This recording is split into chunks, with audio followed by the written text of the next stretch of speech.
Plants you can't kill. American Cranberrybush viburnum. And I think some Yes. American high bush cranberry, but that's Viburnum trilobum, zones 2 to 7. This one is a North American native. It's native to wetland habitats, so you'll find it in like wet woods or on stream banks or moist wooded hillsides. Northern USA, southern Canada, and it actually goes quite far up into Canada. Zones 2 to 7 that's the hardiness range. That's nice. Right, like zone 2 is unusual. Like zone 3 is unusual, but zone 2 is like, holy cow. We got reindeer moss and yes. Smell. So it gets 8 to 12 feet tall and wide. It's got a nice loose vase-shaped habit. It's a shrub. It likes full sun to partial shade, moist, well-drained soil, very, very cold hardy, but it does not like hot summer weather. So zones 2 to 7, that's zone 7 cutoff. It's like we're almost at the southern edge of its range here in Connecticut. I mean, it goes down into like the mid-Atlantic, but not into the, south. So generally untroubled by pests and diseases, tolerant of various soil types, so easy to grow.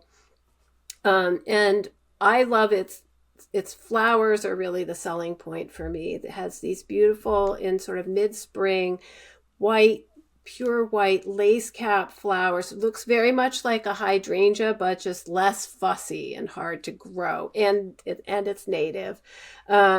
The leaves, the foliage is also nice, soft, medium green, palm size, like maybe 2-3 inches each leaf. And the Viburnum trilobum, it's 3 lobes on each leaf, almost like a little mapley leaf look.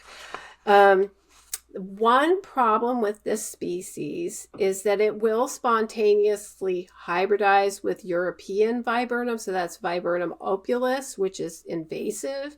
And the hybrids are also invasive. So growing this straight species is actually something that you can do that's good for those native populations, which are getting a little bit diluted with the hybridization that's just naturally occurring. If you're growing the straight species, you're helping keep that gene pool a little bit stronger and keep the native species going. It makes it's cranberry bush, it makes gorgeous, not berries, but drupes in late summer to fall. And I found on the North Carolina gardener website, what is that? I think it's the Master Gardeners.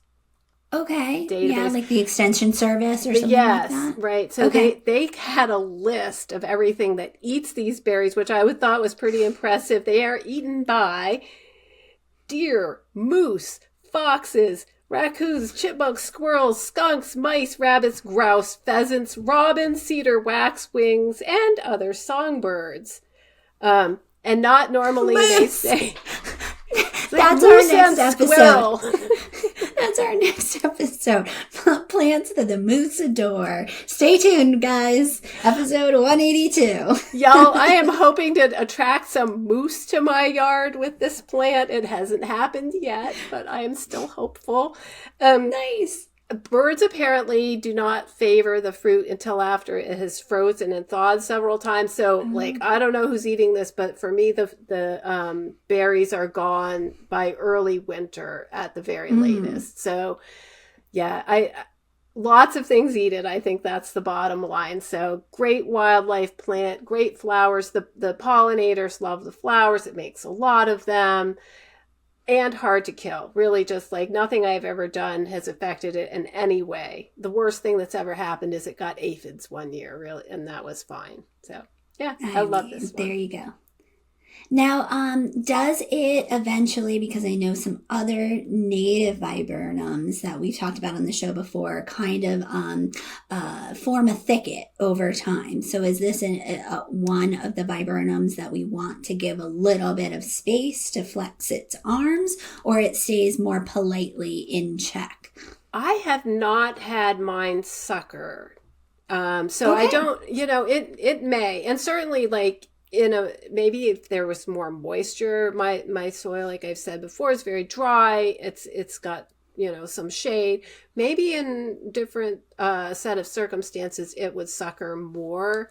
But I think in general, you can expect it to stay 8 to 12 feet tall and wide. And if the suckers Mhm. bother you, just take them out in the spring when they come up. But really, I haven't had that problem, and it prunes Nice. up really nicely. I did some pruning this spring, and just what you want to do is sort of maintain that natural vase shaped habit, and really nothing else is necessary.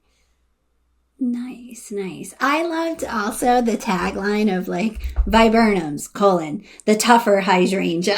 Right. That was like so good because yeah, we fight the good fight. I feel like with hydrangeas, many hydrangeas, I should say, serrata, macrophylla, and it's just like, oh gosh, and the frost zaps the blossoms and it gets eaten by the deer constantly, and it looks ugly yeah, like why bother, plant a viburnum instead. Like that's so Right. much easier and better, obviously for the environment too, for the moose. Do it for the moose, people.